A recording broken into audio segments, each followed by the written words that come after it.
the whole truth behind this is it was never even really about that, and I had to remember it.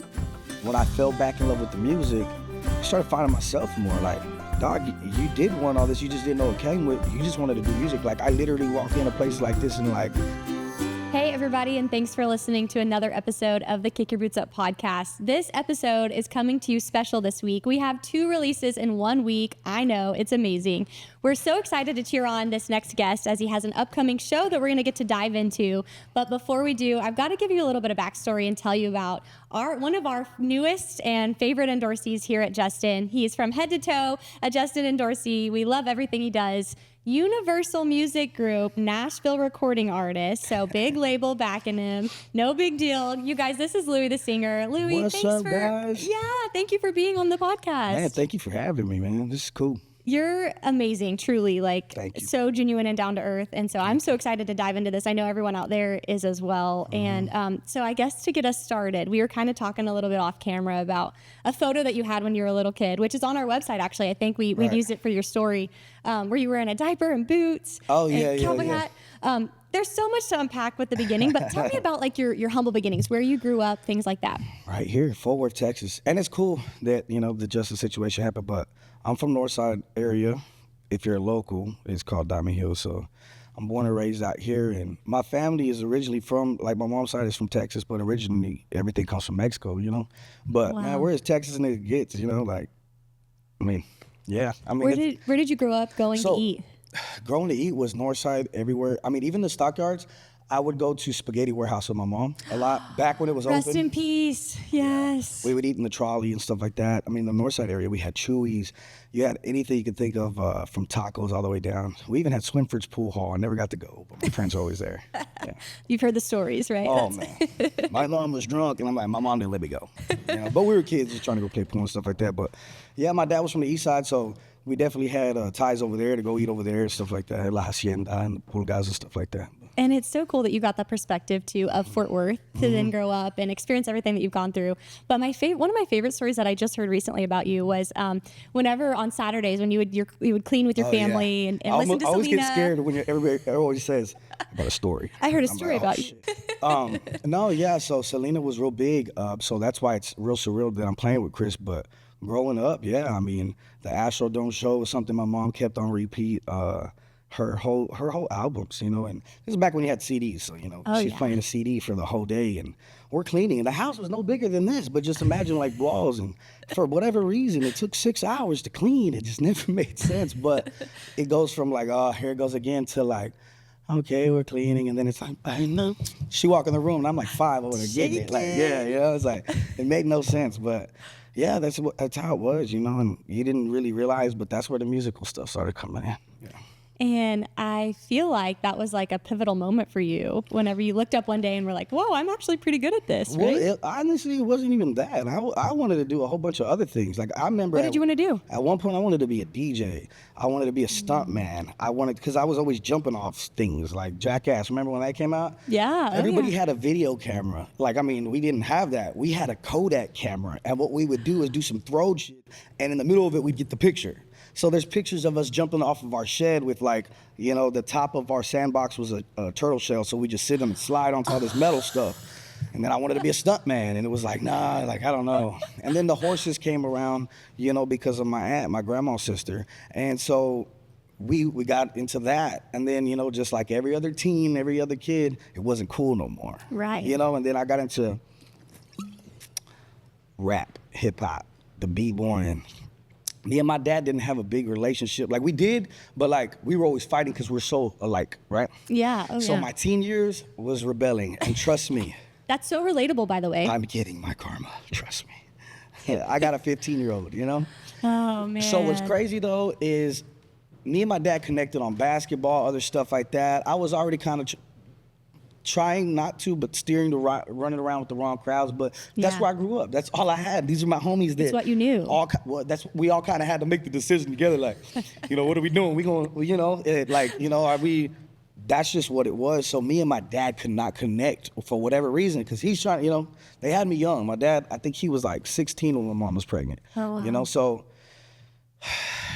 I just remember one day being like, yo, my dad knows how to break dance, and this is kind of what the kids are starting to, and he taught me how to do a windmill in the living room. I remember, and that's, Your dad did? yeah, my dad was a b-boy in the 80s. So like, oh yeah, like La Gran Plaza Mall, which is, was known as Town Center back in the day. Okay. It used to not even have a roof. It was more like an outdoor mall in the 80s, yeah. Wow. So you're talking about radio personalities like Domino that were around in the early 2000s. Some of his first interviews were with little breakdancers, and one of them was my dad. And they gave him his little nickname called Spindle Top, yeah. Spindle Top. Spindle Top. Okay. He was like he was the youngest of 5 brothers, and all my uncles danced too. Wow. So me and my dad got into that to the point where I started running with that real heavy. Like I loved breakdancing, I loved b-boying. It was in the neighborhood, like we went to go do that. That's what we did. Like we ran around and we just would go break dance, break shit, fight. That's just what it was, run around.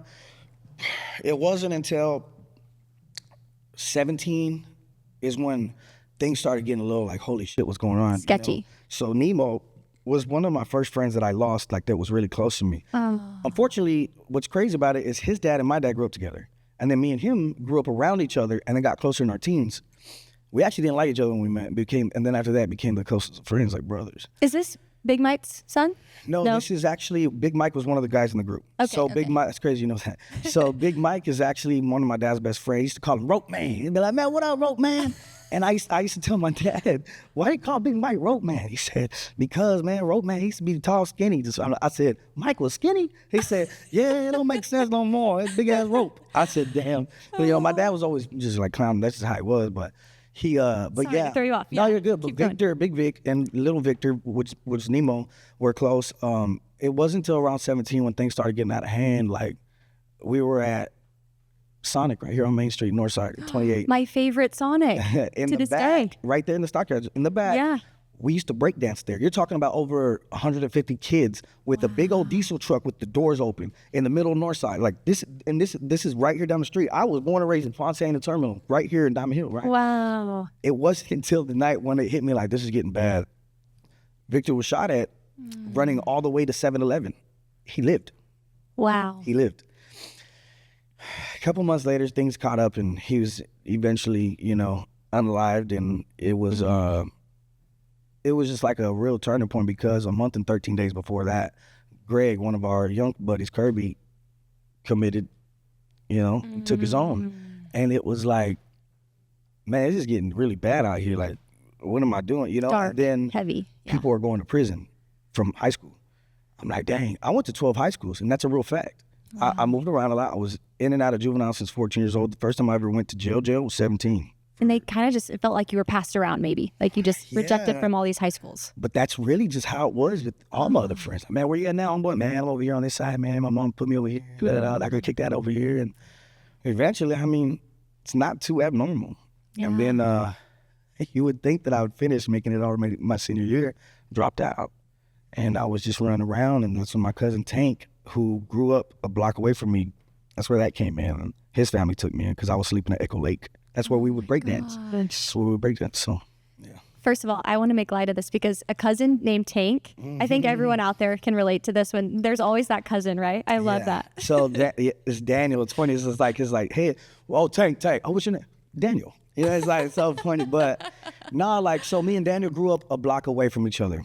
Wow. And he had another cousin on the other side of the block named Rodolfo, and we all grew up together. So that's right there in Diamond Hill. Tank got into real dancing too, but like he was like pop, all this stuff, whatever.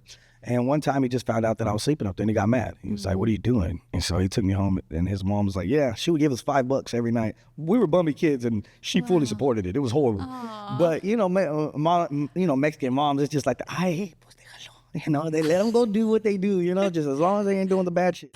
And that's what it was, because Tank liked race cars and we just wanted to go dance, and we would go to car meets and run from cops, and that was it. It wasn't bad, But Taco Bell burritos were 69 cents at the time. All we Heck needed was yes. one each, and then we had $2 for gas. Back then in like 06, 05, and a Honda That went hatchback. far. That went to Dallas and back for sure. Yeah. Maybe one race, I don't know. But so the dance was always there for me, and it was like, I really, literally, I remember at one point I had nothing but dance. Like, Wow. when I tell you people would leave, I never really got caught sleeping there because I was still dancing for a couple hours. I wanted to get better. I wanted to just dance. I wanted to just let go. Anybody knows me, I have so much energy. Yeah. And it's crazy that I'll be honest, I have to smoke sometimes. And if I don't, I'm like blah, blah, blah, blah, blah. Like, it's crazy. Yeah. Like even now the coffee hit me and I'm like, Oh no. you know, or it's like anxiety, you know, but I'm a real jumpy dude and like I needed something and dance at the time was that because I was losing my friends. Everybody was going lost to your jail. whole life. Yeah, I mean, and you know, my parents were divorced since I was 9. My dad always kind of was doing his own thing, and you know, my mom, it wasn't her fault fully. You know, I kind of forced her hand, and she admits that she should have never let me go because she let another man tell her to kick me out of the house, which wasn't her like a boyfriend thing. It was my probation officer, and they ironically went to high school together. So there was like a weird, you know, where they could talk past professionalism and like, Christina, you got to kick him out. He ain't never going to learn. And my mom kicked me out of the house and I had nowhere to go. Because she said, you going to school? I said, I'm not going. I didn't want to go to school because it was different kind of problems that she didn't understand and I couldn't talk about. So I just didn't go and they kicked me out. And honestly, you might have felt alone. And even looking back, you probably think, but so many kids even to this day go through that. So I think it's so cool, the mission that you have, that you're just like yourself and you're open and you're there to help everyone, you know? Yeah, I mean, maybe, and yeah, I think that's what it is. I always tell people all the time, like I always wonder, like, why wasn't there a hand that For real. that could have just put, which there were though, the Tanks of the world, you know, my grandma, you know, rest, like, she's not, I was gonna say rest her soul, but like, poor her. Yeah. That's what, Bless her heart. Yes, that's what we would say. because man, I swear to you, my grandma, I'll tell you, my Uncle Henry, her brother, didn't let me in the house one day with a shotgun. And she stood in front of him. I said, I'd rather my son come in at 3 a.m. than them call me at 4 saying I need to identify a body. He's coming in. And then that's when I remember just being like, man, I'm so thankful. Not even being funny, like I was even more hurt because I knew that my life was never gonna not be that. So I would distance myself because I didn't want to keep bringing people down, and that's just what it was. And then it's like when they help me, I fuck it up again, and then I'm just, it's like it was repeat. And I know we're jumping ahead, but I have got to say, I appreciate so much in your writing and your songs that you've actually been able in a beautiful way to share your hurt, but then also share your good too, like your happiness, your healthiness, and your story is so unique. But I think something that I held on to most was your writing process because you had just, one interview I saw recently, you had just gone through a breakup and you went into the studio to write. And please explain your writing process because everyone else in Nashville probably goes in, they have some coffee, they're going to take some notes. And you're like, listen here, I'm going to come in, push record, I'm going to smoke some cigarettes and we're going to get going. You pretty much got it right except the cigarettes. Okay. It ain't cigarettes. It's kryptonite. No, I'm kidding. No, so it's actually funny you say that because there has been situations where even just outside of Nashville, people have actually come in just to watch me write because they've heard certain things. Wow. And I don't know how to explain it. The only way I can tell you is I actually grew up doing like battle rap and R&B stuff, right? Oh my gosh. Yeah, that's how it started. Wow. Poetry, then battle rap. I was funny though. So my boys would be like, they were from New York. You just got to put those, son, and make them rhyme. And just do it on the beat. And I'm like, on the beat? They're like, yeah, just kind of give, I'm like, you know, even I'm 14, I don't know. You're like, I can dance. I shit you not. I'm hearing it for the first time, and all these guys, they're playing a boombox. And this is actually in Boswell High School in Saginaw. Yes. So these fools moved here from New York, and I had just moved from Diamond Hill. I got kicked out, so I had to go over there. My mom used somebody's address. I am so sorry.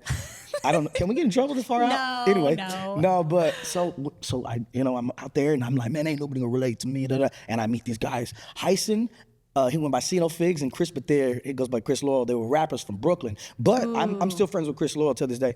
And Chris, he's like, yo, yeah, no. I said, yo, when's the rap coming? He goes, no, it's an instrumental. So, you know, you don't want to act like you don't know. I'm like, oh, okay, yeah, for sure. I went home. I'm like, Mom, what's the instrumental? She goes, I don't know. And I remember looking at the back of a CD, and I think it was like Brandy or something like that, The Boy Is Mine, and it had the song, it had the beat, which said instrumental and acapella. I said, okay, it's just the beat. Got it. So next day, I'm like, boom. And so they taught me that eventually. So fast forward, when you have to learn how to do that on the spot for so many years, when you go to the becomes studio, second nature. Yeah, to be honest with you, when I go to the studio, like, especially if I'm going through something, man, just get out the way.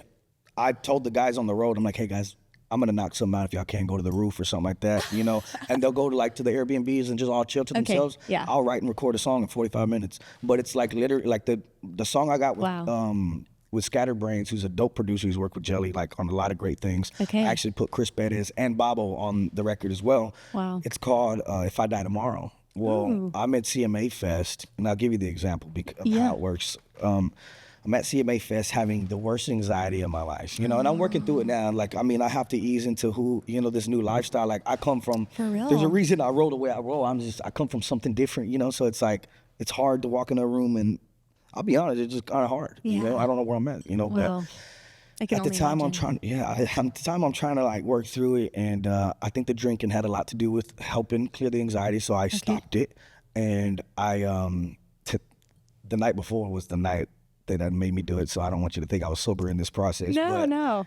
I get to the CMA Fest and I do an interview with Dickies. I believe it's Dickies, and I don't want to mess it up, but it got put out in the Rolling Stone, and it's like they talk about the top 5 Latinos in country music. I swear to you, and exactly now I'm like this. I'm like, everybody already hates me. Why would y'all do this to me? Yeah. And then they post it, and my face is the picture of it, and I was like, I'm going home. Come on, somebody. Well, I'm like, I want to go home. This is so much. You went the opposite. You wanted to. Yeah, 100%. Because it's like, man, I dislike the titles because that for one, that discourages other artists that I'm no better than. You know what I'm saying? I was you a year and a half ago. Like, I was still fighting, trying not to sell drugs 2.5 years ago. Oh my gosh. Just to not, you know, and that $80 I would make on TikTok Live that took me 6 hours was everything That's to all me. you had. It was everything to me. And sadly, I'd go buy 2 more Bud Lights and go even longer. That was how I did it, just so I wouldn't sell drugs. So why are we giving titles to this stuff, man? If anything, just be like our favorite picks or ask if we want, you know, I don't know. I was asked if I was like, yeah, I love it. You got to remember, I'm new to this. I don't know what I'm signing up for. My manager thought it was a good idea. I was there. It was a good idea. I even did a Zoom meeting, and I thought that was it. Man, I show up to the CMA Fest, and I do this. I have the worst anxiety attack in my life. No. Not to make, like, anyway. I go back to the Airbnb, and one of the people from my team that I'm real close with, you know, Chelsea, she comes by, and she's like, hey, dude, are you all right? And I'm like, yeah. She goes, what's going on? Not being funny, like straight up, Yeah. the real shit. Like, Tell me. They thought I was lying, and I don't blame them, because when they met me, I was this fun, open guy that was ready for this. I didn't know what this was, so I had to adjust. And in the middle of that, they threw a lot of things at me, which I'm not mad at. That's what makes superstars. That's what makes you in this business. Right. You ain't make it or break you, and if you ain't ready for it, just get out. Somebody is. True. I spent almost 20 years. You're not gonna tell me that. I will drag myself dead. I will drag myself dead on the road before I quit.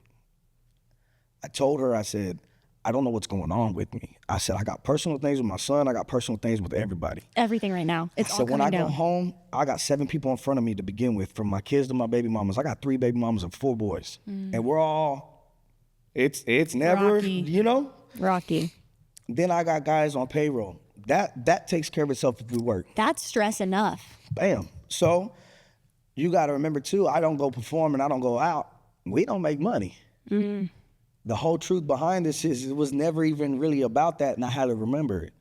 When I fell back in love with the music, I started finding myself more like, dog, you did want all this, you just didn't know it came with it. You just wanted to do music. Like, I literally walk in a place like this and like, there's no stress. Like, it's literally like, dude, this is my job. This is what I get paid to do. This is, you know?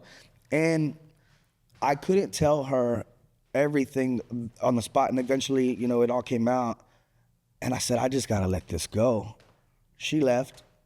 I told the guys to go to the roof for a little bit. I went down there. I put on this beat that I literally got from Scatterbrains when I landed into Nashville 3 days before, not knowing. And I wrote and recorded that song, sent it to them. Just was like, I just had to let it. I'm crying most of the time when I record songs like that. Really? And I left. Or I went to bed, and we got up to the CMA Fest. I'm performing at Skydeck on 5th and Broadway in Nashville. It was a big deal. Yeah, Everyone was, CMA people Fest, it showed was- up. I didn't even Out of the and woodworks. I'm so sorry, guys. I just don't know how this works. I didn't promote it. I didn't know how to work. They were like, "You can post." I was like, "I was supposed to post." It's CMA Fest. I thought everybody just. They're like, "No, there's 50 stages." I'm like, "I don't know that." I'm like, "Bro, like y'all talking about the Mexican kid from Fort Worth, Texas. I don't." Okay, really come from but I've just got to say, if that was you not promoting it, I was there Oh, yeah, personally that was and a blessing saw to see so those- many people. Right, I was like, they came what? for you. yeah, that was a blessing. But I just didn't know, and it was kind of cool because so I'm there, and right before the show, that was the day I stopped. I was like, I'm gonna stop drinking, and so I didn't Oh my drink before there gosh. that night, and I wake up and I'm back there, I'm in the dressing room and I'm doing my push-ups. And I hear Chelsea come in, and she's so nice to everybody. Hey, what's up? What's up? What's up?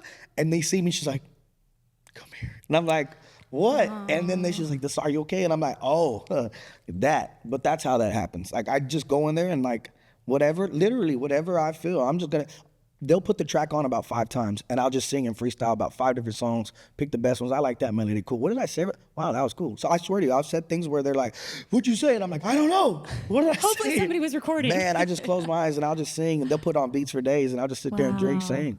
But that's how it happens. And That is when it's cool. real, it's quicker.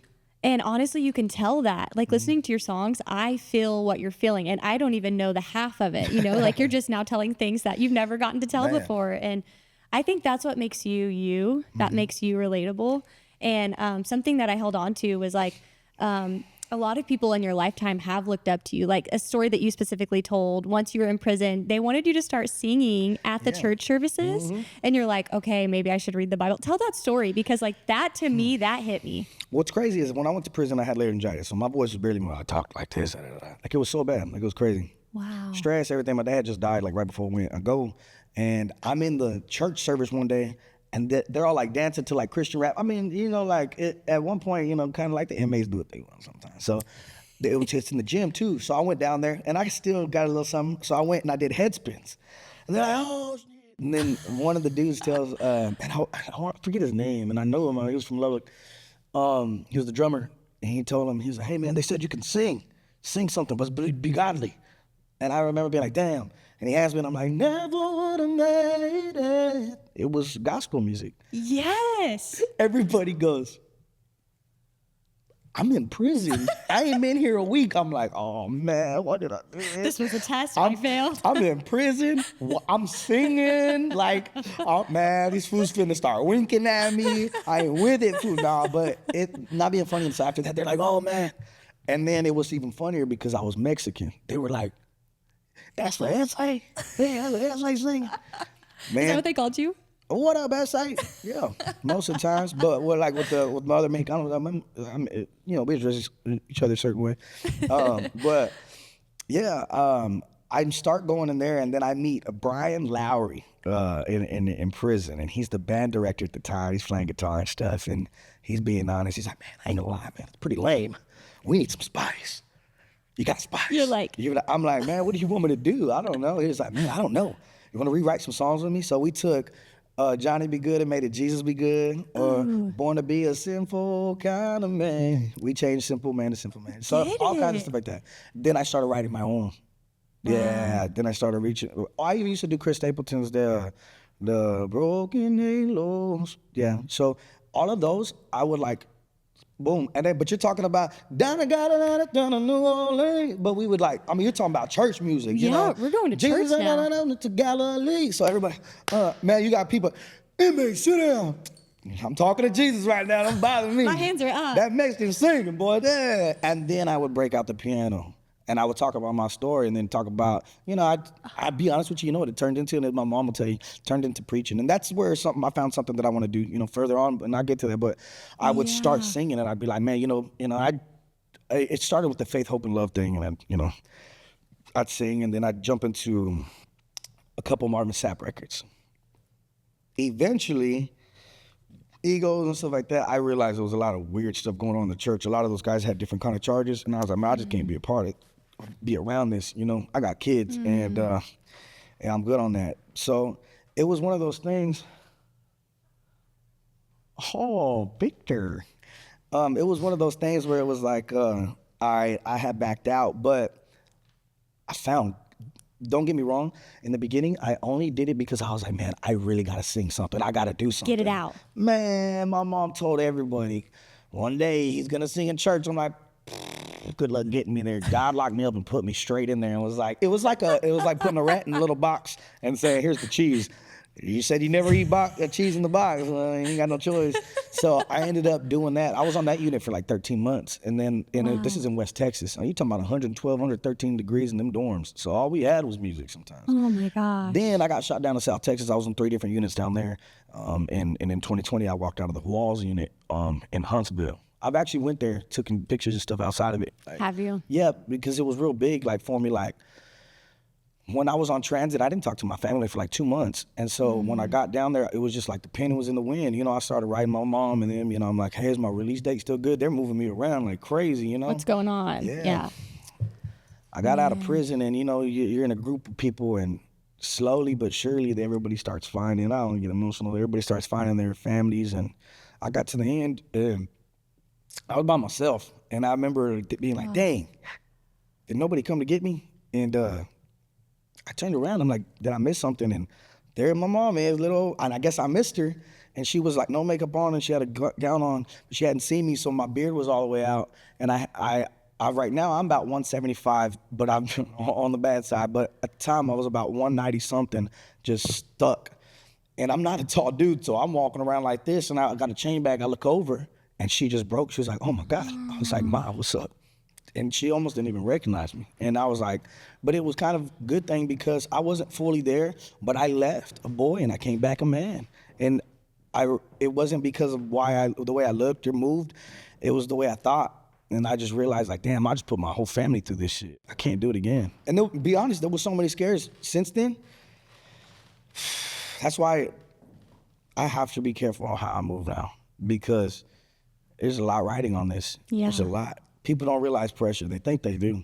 Or sacrifice. Sacrifice isn't, hey, I'm going to take 2 days out the week and plan for this. Sacrifice is, hey, I got to be here for 3 days, but I'm not going because I'm going to go do this. Right. That's saying no sometimes. All the time. That's sacrifice. And that's the worst part of it because I've realized that in this position, only way I'm going to get there is by pissing everybody off. Nobody has ever, Jordan Lucas said it on his Facebook the other day, I've realized that with real success comes hate. There's no way around it. Everybody wants something that you done. You can't make them all nobody happy. wants to go through the shit I went through. It's crazy to me. But here we are. And I remember something stood out to me. You said, my mom barely recognized me with the beard and stuff. I think the song Just Be Me, you might have that in the lyric. Is that what it says? Where let my mom... Even my mama couldn't stand the sight of my face. That was actually... I want the real shit. And she's cool with it. We've talked. I'm like, are you open with it? Because even like with certain songs where I'm putting our private things out there, I've asked her, like, is it okay? And she's I'm being like, too real. Yeah. Well, that we talked about the abuse that, happened, in the song Put It Down. And that song was about suicide. And I asked her before I put that song out, I said, I want to show you something. And if you say no, I won't put it out. She said, no, this is your story. It's real. I'm gonna let you tell it. I said, all right. So with Just Be Me, oh shit. Oh, This is the funny part. So that wasn't a good thing. So me and my mom had got into it like maybe like 4 months before that. And I didn't talk to her for like 3-4 months. And it was bad. And I said, man, you just hate me because I look like my dad. She says, no, I can't stand the side of your face because you look like your Uncle Freddie. I said, what? Plot twist. I'm like, what the fuck? Hold, record stop. Yeah. I'm like, yo, hold up. The whole time she goes, the smirk you do, the way you laugh, the way you that. And I remember looking at my own mom like, are you, what the hell? Like my own mother is like literally disgusted and I could see it in the movement of her mouth. And I remember at the time, I'm going through a breakup too. And I remember just being like, man, nobody understands me. Wow. I love my Uncle Fred, but I am definitely not my Uncle Freddie. Right. Just trust me. Love you, Uncle Fred, but damn, he's a wild one. 25 years Master Gunny Sergeant. He actually escorted Donald Trump before. Like, he's actually well acclimated. So, but I'm not my uncle, so it hit me like, man, I want to really just go somewhere and just be me. I don't want to be nobody else. I want to smoke, I want to drink, and I want to turn my music up. Everything that they tell me that I shouldn't be doing, that's who I am. Why? That's that song. That's how it happened. Wow. I literally, I can't help it that I'm different. It was about the country music too because I was doing, everybody was talking shit about me. I'm like, what is going on right now? So I went to the music and I wrote that song. I can't help it that I'm different. I can't help I'm not the same. They say love accepts everyone, but I see that's not the case. And then that's when I talked about my mom. Even my mama can't stand the side of my face, but I'll be all right and I'll be okay. That one went pretty viral too, didn't it? Yeah, I got like like 9 million views overnight. Okay. It was like 76,000 shares on Facebook. It was crazy. And this was like 2020? 2022. 22, Yeah, okay. and I used to go to this smoke shop for diamond swishers, and at the time, you know, I only had money to kind of just buy a pack. Right. I get two Get you packs of through. diamond swishers, right? The day or whatever, and I walked in, and they would all be like, "What up, 2 diamonds?" They'd call me 2 diamond swishers. That's what they would call me. And then eventually I walk in, they're like, "Hey, 2 diamonds." I'm like, "What?" And they'd hold the phone. "This you?" I'm like, "Yeah, what's up?" And they're like, "Dang, you be saying?" I'm like, "Yeah."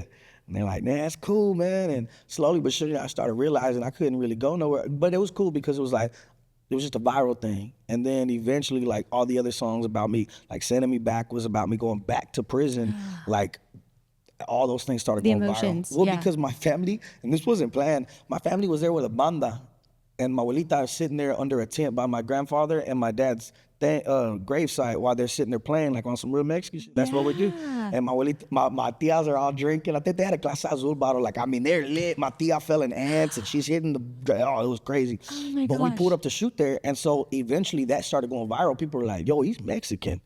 Like, my grandma does that. And I'm like, So relatable, yeah. like, oh, well, I'm Mexican American, so like that's, you know, like, but I mean, anybody you ask me like, oh, I'm Mexican, you know, are you Mexican American? Clearly, yes, you know what I'm saying? Like, I have a twang. yeah, I mean, not even that. Like, I'm keeping it real with everybody. I'm not fluent in Spanish, you know. I grew up on the block. I grew up doing the wrong shit, you know. So it is what it is, you know. So, but I do understand most of it, you know what I'm saying? You know, they say play dumb, I play smart, you know what I'm saying? Oh, yeah, you do. But no, it was just different, but yeah. Yeah, well, I've loved getting to know you. You've kept it so real. We're going to take a quick break, but when we come back, we have big things in store. We're going to get to see where Louie ends up in the future and what he's got going on now, so stay tuned. Since 1879, our iconic boots have been trusted on ranches, job sites, and beyond. Now we bring that legacy to our new Justin jeans.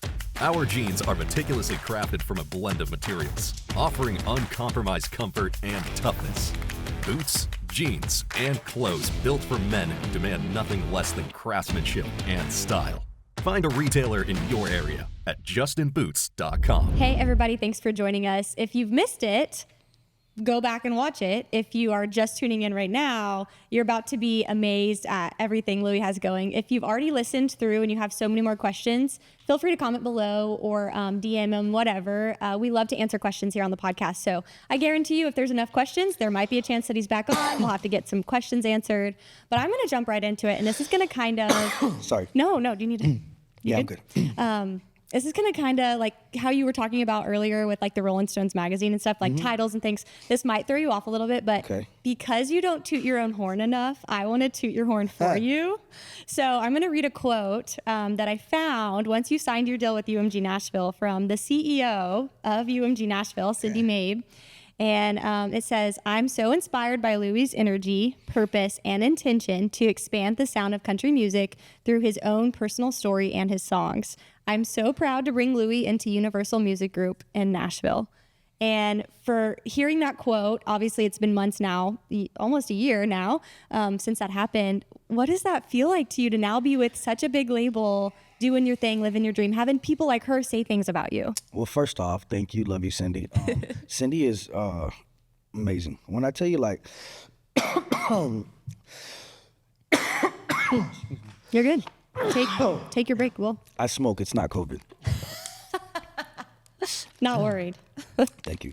No, so Cindy's amazing, man. Like, Cindy's big thing with me was always to make sure that she changed my view on labels, because I've been doing this a while, and not only that, like, I'm not, no disrespect to anybody, but I'm not a dumb person. So I knew that going into things, there was going to be a lot of things we're going to have to work out first. She was okay with that. She was okay with the creative control. She was okay with me doing what I wanted, hey, man, you know, he's might ruffle some feathers, and his team might be like, "Yo, what's going on?" But hey, y'all wanted the real deal. Here he is. She told me, she goes, "I've been looking for you for 7 years. Where you been?" I said, "In jail." She goes, "I figured that." She told me that. She goes, "I've been looking for you for 7 years." She told me in front of my mother, she goes, "I'm going to tell you right now, Louie, all those no's you told me about from Nashville, from the radio stations and everybody," she goes, "I am telling you personally, Louie, I'm going to put you on my back, and I'm walking through every door in Nashville and saying he's with me if you give me the chance. I do not want to be a CEO to just do music and country. I want to change it." you're my guy. And I remember being like, holy shit, there's a lot on this. You know Who what I'm is this saying? woman? Yeah. Well, I remember just sitting there, and this is in the dressing room at Trees in Deep Ellum at a sold out show. And this is a Mexican vato from Fort Worth, Texas, that is not signed on a major label, that just put 800 people in a room in Dallas. I'm from Fort Worth. People that know that, Dallas You don't people go to don't jump Dallas. for us. Yeah. And hometown's always hardest. Man, I went up there, I see my mom, I see everybody, and I rocked, and Cindy has been, and Chelsea have been, just such a blessing, like, to have those people. And, to be honest too, it's also overwhelming because she has an amazing lineup. She has the Warren Treaty. I don't know if you've ever heard that. Oh, heck yes. Those people sound, Soul. those people that, okay, there's people that sound, those people that sound like they do in real life, it's a thing. For whatever reason, they sound 10 times better in person, and it is very intimidating. I don't think that they know that, but there you go. You're officially saying it. There's that. There's I mean, even like with the newer ones coming up, Colt Graves is dope, and he just signed with Timberland and Universal. He's a good friend of mine, so it's like, to be a part of that is crazy. But big shout out to Cindy, and like I always say, man, thank you for taking a chance on the Mexican. You know what I'm saying? So, I mean, like I always tell her, I'm the guy for the job. I'm always gonna do the job. I might not talk. That's not my thing, but I'm gonna get it done. Oh, heck yes. And you are, and it's proving it. And there's two directions I want to go, so I'm going to bounce back and forth for a second. You mentioned your hometown. I can't help but think of Billy Bob's and your show there. Talk about that. That was you probably had to take a moment at some point and like take a deep breath. 100%. Oh man, the whole time. And this is before my anxiety got bad, because it wasn't even like, I would just get nervous before, and but nothing big. And I remember that show, because it was hometown. People don't realize the history we have in Fort Worth, like we're really from here. My mom has crazy stories where she's hanging onto a mirror and my dad's on top of the truck banging it, and they're dragging them through the stockyards, and they're trying to get their ATM card, their debit card back. Oh my gosh. She said my dad's on top of the truck. That's my baby's money. They threw the debit card and the cash and the debit card out or something like that out the window, and they jumped off. My mom said her heels were going because she's sitting there hanging on. I've been banned from almost every bar you could think of in stockyards, but we're not going to talk about it because I want to come back. Anyway, right. But no, what's crazy is, like there's history there with us, like real history. My grandma used to go to Isis Theater back in the days as a little girl to watch movies, And now it's open again. Mark my words, when I walk my grandmother in on a red carpet on the Isis Theater, for her to see her grandson on the screen is going to be the world to me, And we've You talked heard it about here first. Yeah. You heard it here first. So there's a lot of things I want to do here, and everybody's like, man, well, do you sure you want to do that? I'm like, any other artist that came in here to do that, y'all will be culture vulturing us straight up. Because Fort Worth, we have a lot of rich history. Nah, don't run to Dallas now. Oh no, don't come back from Dallas now. Talking about, I love Dallas, 100%. You need Dallas, now, 100. I love Dallas. But just like Dallas would, you represent where you're from. I'm from Fort Worth, Texas. Yes. You know what I'm saying? Anytime I step out, I tell people I'm from Fort Worth. Anytime I'm further, I tell people I'm from Dallas, Fort Worth. I represent, you know what I'm saying? Yeah. But I am from the north side area of Fort Worth. My mama struggled to pay the bills here. I lost my father in this city. I lost homies on these blocks. I almost lost my life on these blocks. I became a father in this city. Y'all not gonna take none of that from me. And if you want it, come and take it. Y'all wanted the real deal, here it is. I think there's a song about that too. Yeah, it's called Come and Take It. Like I had a good talk with one of my friends in Nashville, and he was like, what do you think changed with the Mexicanos in country music for you? I said, you want me to tell you the truth? We always had the representation. We always had that. But the truth was, it was never really handed to us. We needed to kick down the doors, and none of y'all had the boots for it, homie. Y'all just weren't. I would have loved to grow up on a ranch like y'all, or grow up with, the right things around me. That wasn't me. And unfortunately and fortunately, that's what made me. So that, with that being said, I'm the one to kick down this door. I want to come do it. I'm not here to talk about it and be like, hey, I'm this, I'm that. Nah, man, I'm coming in here to let people know, like, hey, it's enough. We here. And if there's a problem, no problem. But other than that, let's make some freaking awesome music and just put a stamp in music, Freddie Fender and them, let's pick up where they left off, like pushing the culture out. It's not about taking it and dividing it. It's about taking it and giving it out. Country music should have never belonged to a people or a person. It belonged to the people of country. You can't tell a man he ain't country because he don't ride a horse every day like you. You can't tell a man you ain't country because he don't farm like you. Come on. There's different kinds of cowboys. Yeah. Boots might be different. Yours might be steel toe, mine might be the ride. I think That's it. you might be writing a song. I actually have one called All Called Cowboy, and it's about that. Okay. It talks about pipeliners, oil tankers, 64s, and church pews. It's all, at the end of the day, Everything. we're all called cowboy. We all really are. Like, it's a thing out here. People don't realize, like, Yeah. you from forward, what up, cowboy? Like, I never thought about that until I hit out of town and I threw it around. Or, howdy, how y'all doing? Y'all really say that? And I'm like, oh, God. It's like we are far from home, you know? So. We are not in the South anymore. But yeah, no, that's where it's at. Yeah, so. Well, I love that, and I love your passion for Fort Worth too. And then, oh goodness, my side question to that was, you mentioned, well, with UMG comes a lot of opportunities and things like that. And we were talking off camera earlier about the People's Choice Awards. Yeah. You got an invite. Yeah. Talk about that. I mean, how cool. Man, I just remember getting my manager call. I don't remember where I was at. I think I was in Nashville, and he's like, "Hey, the People's Choice Country Awards hit you up, and they want you to walk the red carpet." I'm like, "Am I getting invited, or am I walking the red carpet?" And they were like, "Well, let me clarify." I said, "They were like, no, we want him to walk the carpet." And so when I got there, and the publicist from Universal was there, and et cetera, I'm like, whoa, this is real deal.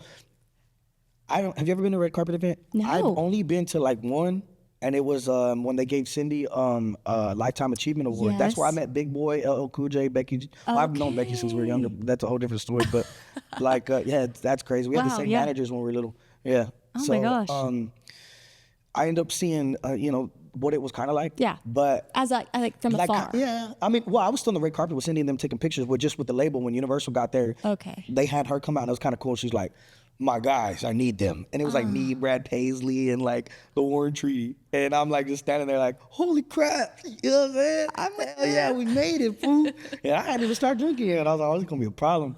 So me and Chris Pettis there were we're doing an acoustic version to come and take it, but this one was different because so with red carpets, when people get there, I don't know if you ever see kind of like the phones, you can, oh, that's such and such, you can hear everybody say their name. That right? happens? Oh, yeah, 100%. Like when Louie. Shabuzi came in, everybody's like, oh, Shabuzi. It's a thing, you know?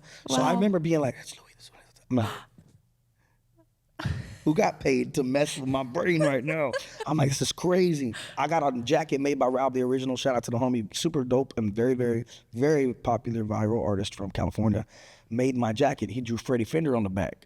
Freddie Fender pulled my grandma on stage back in the 70s at the Rocket in the North Side, right? So I let her pick the picture. Oh, it's like a whole thing. Yeah. Whoa. We're from here, when I tell you. So she does that. And the Rocket was cool. If you didn't know this, back in the day, there was just dances. It wasn't like clubs. It was like, we're going to the dance. We're going to the baile. Like it's like where they rent out a hall, a band plays, they charge you at the door. Dance. Yes. And Wow. the Rocket was dope because the ceiling would slide open so you could dance under the stars. I have a song called Dance With Me, and it was actually like I pictured myself in that era with my grandma because my grandma was the only person I ever knew growing up that drank Jack and Coke. She never drank. She drank maybe 3 times my whole life, and she only drank Jack and Coke. So my song starts off with a Jack and Coke, Good Old Smoke, a country girl, something like that. But it talks about I can see the stars in her eyes because the cinema, that's where it came from. So we end up doing the red carpet here, and I'm walking out. And I got the Freddie Fender jacket on, and I hear people saying my name. And you're bad. Like you're looking the Man, part. I mean, I'm just, man, I'm me. I'm like, you know, I'm wearing a white cowboy hat, and I'm walking out in a black denim jacket, you know, and I've got some jewelry on. So Yeah. I walk in, I don't know what to expect. And it's crazy when people are like, hey, keep it up, keep it up. Even people that I know online, they're like, hey, man, keep it up, man. What's up? Hey, Louie, right? And I'm like, yeah, what's up, man? And it's just it was just very surreal, but like, Did anyone tell you anything or ask? What was the weirdest memory from that night? What was like? man, I'll tell you, Did somebody ask for your socks or anything weird? Like, no, I mean, it was more just industry people at it. So, I mean, That's everybody's good. kind of cool, you know? Good. They but get it. I would say the craziest thing, I went blank because I did have some, but like, yeah, no, there's definitely, crazy moments where they ask you weird questions or yeah, they try to put you on the spot sometimes. And I'm like, man, I'll say some throat shit, get us all canceled. How Yeah, about that? You know, I'm just kidding. But yeah, no, yeah. So Wow. the red carpet was definitely different. It was cool. It was just, it was surreal for real. oh my goodness. And you go from a high, like that was just a few weeks ago, last week, something like that. Right. You go from that high to now it's football season. We're going to go into basketball season, Right. baseball season. You get to be dad as well. Talk about that. Yeah. That's like a really high transition. High So low. my kids are like, age-wise, they're so separated. It's cool though because that's how me and my brothers were. I was one of 4 brothers. I have 4 boys. How that worked out, I don't know. My oldest is You said 15, karma. right? And that's the beautiful karma, I think. Yes, The yeah. bad karma is when they start acting like me. But my oldest, man, I love him to death. He can sing as well. He's 15, but he's Wow. more. He reminds me a lot of myself. Just mad at the world and everything in between it, because everything that it did to you, you know. And I get it. So there's times where I distance myself because I know what I want to say. But with the babies, it's the opposite. It's like I can yell all day and they sit there and they'll still do it. But there's, man, those kids are spoiled. They got water bounce houses, regular bounce houses in the backyard. We have a barn with a pool table and a basketball arcade. What else is back there? A bunch of stuff that we didn't have. You know, me and my Yeah. brother, we look at it all the time, and he's like, imagine having this as kids. I go, it wouldn't last 3 days. No. You know, because we did dumb shit, you know, but.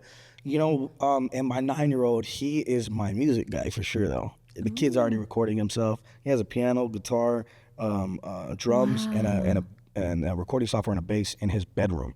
Like we'll talk sometimes, and it kind of hurts my feelings when I haven't had time for the music, but when he's on it, I'm like there with him, and then I'll tell him like, hey, well, what do you think about maybe changing this word, because he has recordings, and he's just like me. He's like, yeah, I get what you're saying, but it's not gonna go how I want it to end. Just wait till I'm done first. And I'm like, That's so funny though. oh yeah, but it's creepy. Now I'm like, now I know what people deal with me. Like, but when you know, you know. So just let them work, you know. Wow. But yeah, no, man, I'm my dad all over again with my kids. Like we're more outside, you know. Like Yeah. we're running around. Like it's hard to run around, to be honest with you, out nowadays because. You know, I do get recognized, and you know, the guys have gone with me, you know, to different places. But I mean, it's like, man, to be honest, like I come from different. Like, man, I don't want my kids to be like that all the time. When I went out of town to go for my kids for their first day of school, I went by myself.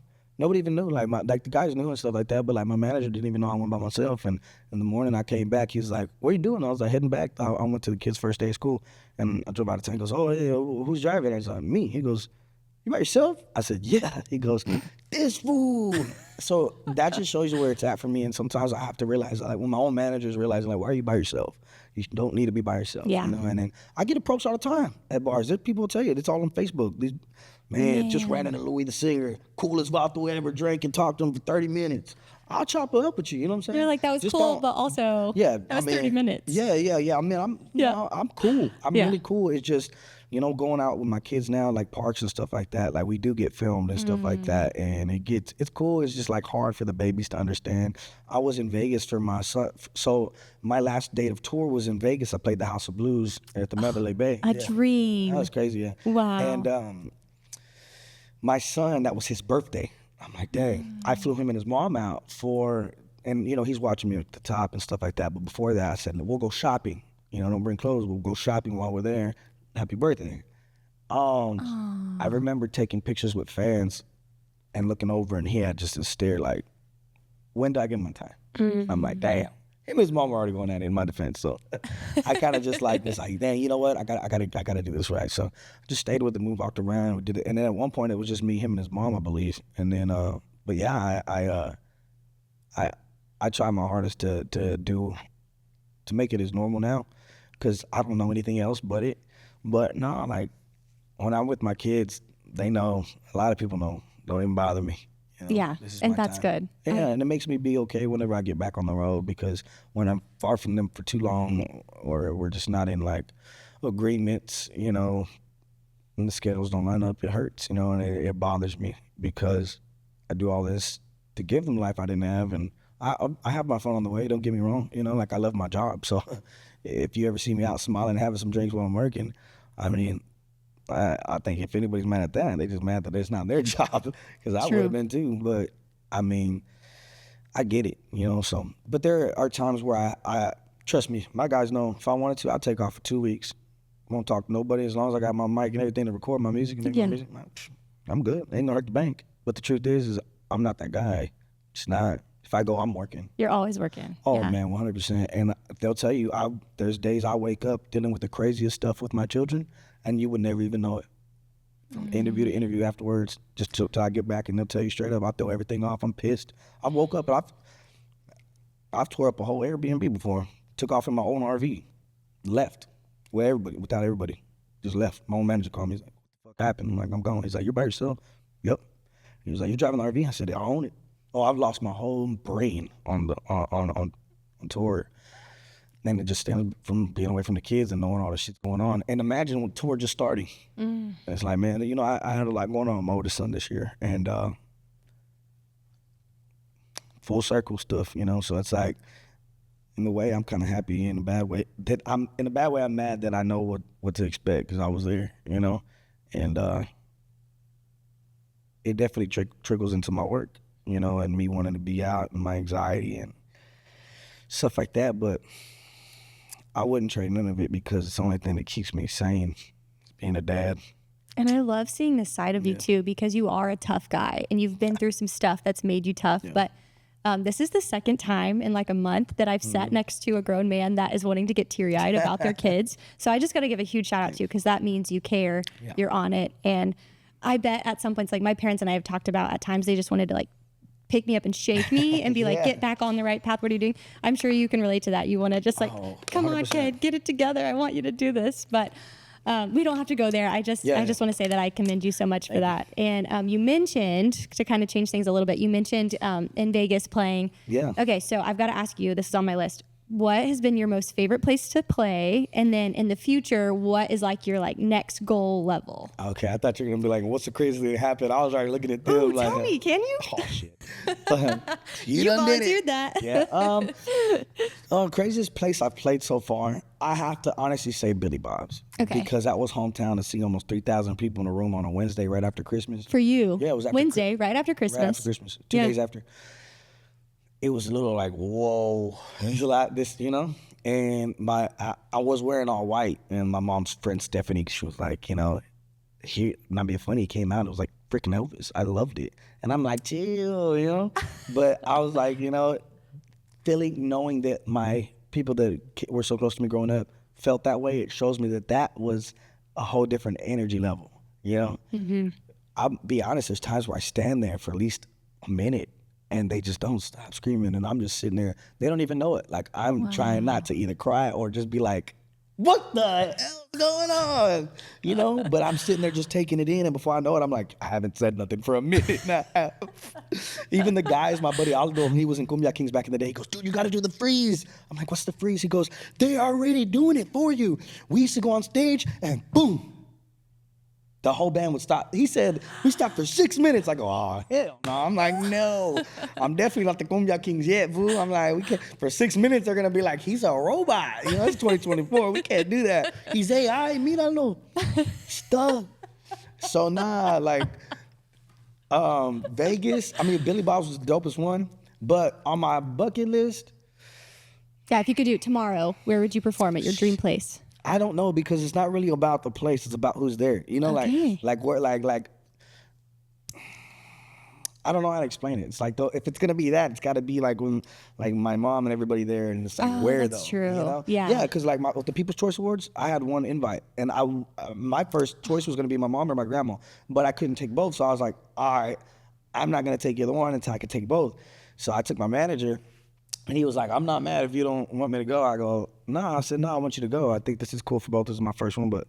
And then now when you get invited for an award, you're nominated for something, then you can bring for sure. mom, grandma. Like even with the guys, like, you know, because only for everybody going there, man, I bought everybody else's tickets just to be in the crowd and just to hang out. Like, because we didn't even expect it, but we saw a lot of dope performers. Like, I mean, just all kinds of stuff. Like, but. Have you gotten to meet Jelly Roll? I feel like that. Okay. Yeah. So I feel Jelly like is super cool and super down to earth. So man, he is so nice. He's definitely showing love even online. We got something crazy with that. But to conclude on that other thing, yes. I mean, I would like to headline, you know, something like American Airlines Center one day, and something big like that, you know, like and just come out. I mean, I don't know if you saw Morgan Wallen just. Yep. 157,000 people at his hometown show. He beat the Jackson 5's record. The Jackson 5, I hadn't heard that. Jackson 5 was the last one to hold that record, and he beat it. Whoa.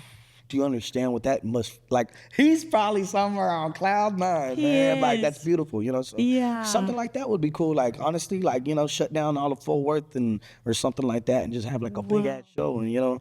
And Louie the Singer Day, yeah, honestly. It's like, man, like, I'm from here, you know what I'm saying? Yeah. Like, you know, bring out the people from Fort Worth, Leon Bridges, you know, like that's the homie. People don't know this. Leon was my backup singer in 2011. No way. Yeah, his first Fun time. fact. His first time ever on stage was the House of Blues in Dallas with me. He put it online, and that kind of like sparked a lot of things. And my manager's like, "You got to tell people." I'm like, "Why?" He's like, "Cause nobody will. Like, it's a thing." I'm Truly. like, "All right, cool." But yeah, no, there's like, it's crazy. Like with me, Becky, Leon, and everything. Like they didn't know each other, but like that was all around the same time. And I was in prison when they were having their big boom, and I remember being like, it was a real bad fucked up story. But yeah, I would like to have a Louie the Singer day. That'd be cool. You know, and That have would be nothing to do cool. with jail. That'd be awesome. Yeah.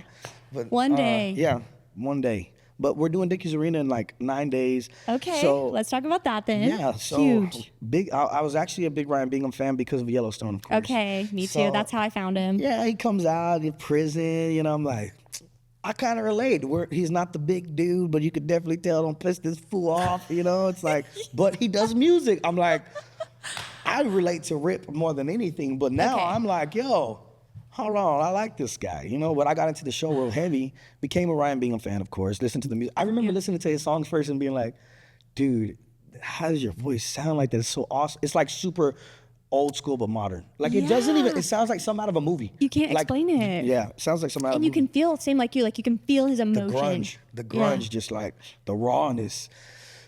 So of course I was a Ryan Bingham fan, and I get a call and they're like, yo, you want to play? I don't remember how it happened, if it was through the agency or through whatever, but I remember getting a call like, hey, do you want to do Dickies Arena with Ryan Bingham? He wants you to open up. I'm like, yeah, what? And they told me that he was actually on a show recently. My mom's old boss hit her up and was like, I was listening to an interview with Ryan Bingham, and he brought up Louie. It was like, I got great Texas acts that ended up opening up for me coming up. Louie, I was like, what? This is cool, you know? And then, of course, Shabuzi, I remember seeing his spark on the internet around the same time. And not being funny, he got the #1 single first. Bam. So he was gone, you know, and he's doing all that. So when I saw a full circle moment of him ending up back on with this show with me, I was like, awesome. And of course, Shane Smith and the Saints, those fools are cold with it, like really, really cold with it. Yeah. And then, of course, Tanya Tucker. Tanya. Just to be a part of like a lineup like that, it was cool, but also the only Mexican-American representation on there. And I don't really like to bring that up because I don't always want to make it this box, you know? But It's the important. truth is they're starting to recognize it, Yes. you know? And I get tired, don't get me wrong, but if they say go here, here, here, here, it'll be a good thing. We spark something every city to where there's going to be other men of color with opportunity. Definitely. I don't even mean just Mexicans. There's some Asian country singers that are cold, straight up. It's a thing. Maoli, right? Maoli's another one. He's actually like Islander, right? He's like Hawaiian. He's got a great following. He does like a Hawaiian country mix. It's beautiful. Okay, now I'm gonna go look it Oh up. no, it's cold. So it's like I just, you know, I see all these other guys working. Like, you know what?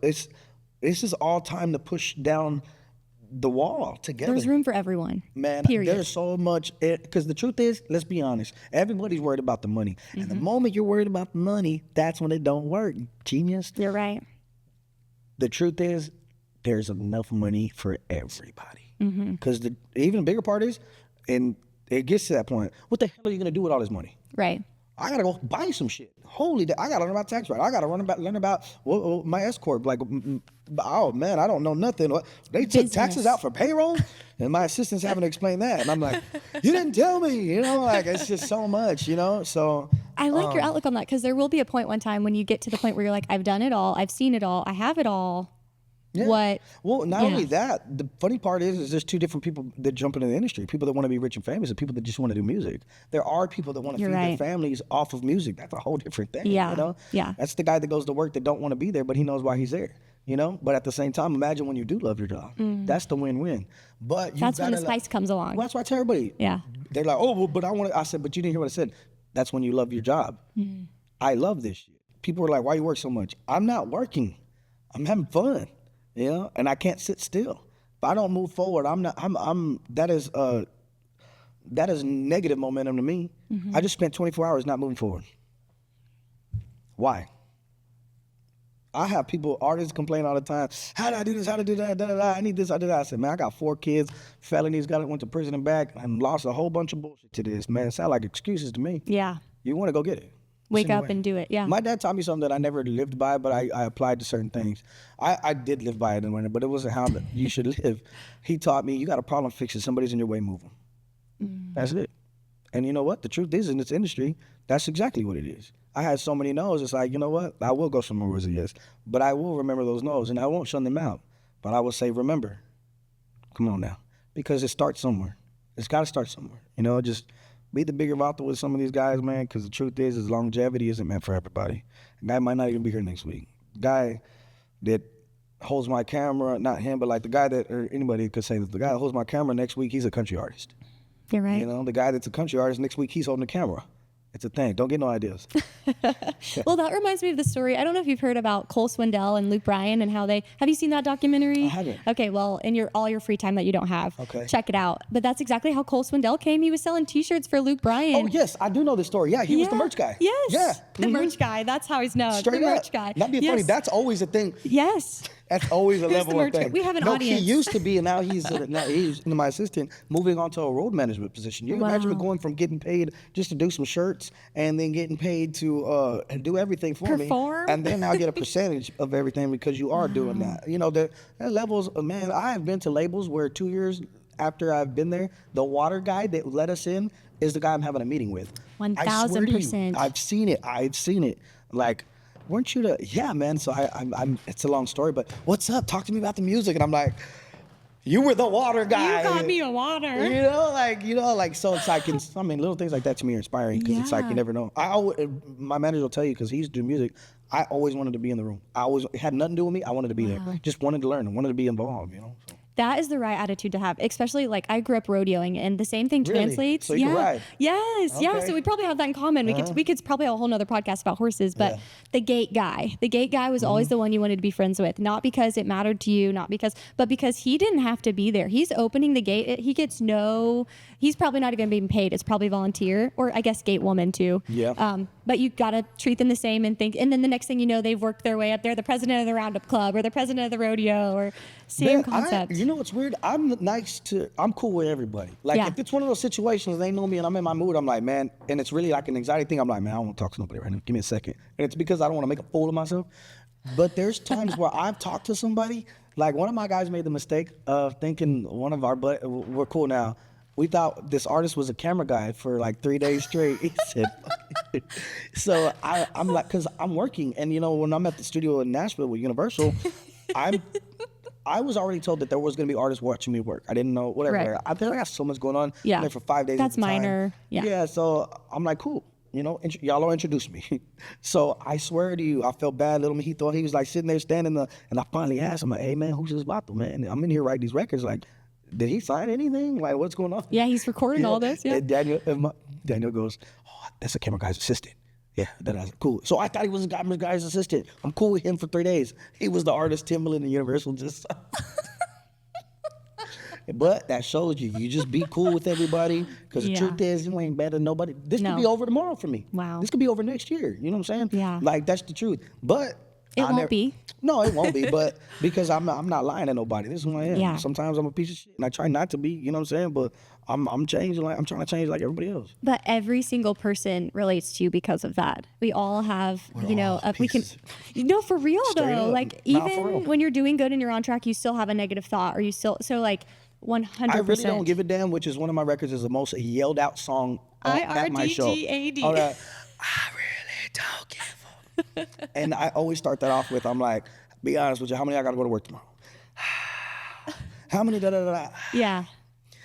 And how many of y'all really don't give a damn? Then it's like, and that's when I'm like, you know what? Yeah. This is crazy. And just to Common give y'all a ground. little plug, I do have a song called POS coming out. Okay. But Paul took the reins on it, so Paul Wall is going to be putting out a record called POS featuring Louie the singer, and can't tell you yet, but just trust me. I can't tell y'all, but I will tell y'all this. The internet, I swear to you, has been asking for this for almost 2 years. Oh my And gosh. Paul made it happen. Well, I absolutely can't wait. I can't think that either. was like the perfect segue to end this thing because we're going to be anxiously waiting for that to come out. And honestly, cheering you on. Dickies Arena is happening. By the time the podcast is going to be out, it's going to be this weekend. So you guys go get your tickets. You're not going to want to miss it. Now that you've gotten to sit here and get an experience that like really no one else gets, you've gotten to hear his story, where he came from. Like, it's going to make you, I'm like, I'm so happy. I'm like, okay, let's go. Tyler's my husband. Let's go to every show from now on, you know? So anyways, thank you for being Thank you here. so much. And Thank you. I can't help. I've got to give you a plug on your social media. So everyone right now, take out your phones and go follow at Louie the Singer on social media. And fun fact, it's not Louie the Singer. It's Louie the Singer. Yeah, That's there kind you of go. a running joke around Yeah, here. everybody's always like, and I was whatever young when I came up with the idea, because I only came up with it for handles. Okay. Like, so if you didn't follow me and you just saw my name, you knew what I did at least. Yeah. Oh, Louie the Singer. I don't He's know a who he is, singer. but he is. There you go. That's why I changed it. I used to go by something else, but I changed it to Louie the Singer because I saw social media was changing around 2011. So I changed my name for that. Very smart. Thanks. Yeah, very smart. So you guys go check him out. He has a website that keeps up to date with his shows. If you can't make Dickies Arena, you're not in Fort Worth area, there's one coming up on 10/19, 10/26. He's going to be in Harlingen, Texas, Hobbs, New Mexico, everywhere. He's got some shows in December coming up. So you just really never know where he might pop up. But stay tuned for POS. That's going to be coming up in the future. Like it, download it, favorite it, leave it a review, whatever you got to do. And then same here. If you have any more questions, if you want to know more, if you think I didn't maybe ask a question that you wanted answered, feel free to comment below. And then as always, hit that bell in the top right-hand corner to subscribe to this channel, subscribe to all the podcast episodes. And we are so excited to see you in the next episode. But thank you guys for kicking your boots up with us. Thanks for joining us on Kick Your Boots Up. I'm your host, Taylor McAdams, and we can't wait to share the next story of the West. Until then, feel free to like, subscribe, and leave us a review. Follow us on social media at Justin Boots to keep up with our next episode. And we'll see you the next time you kick your boots up.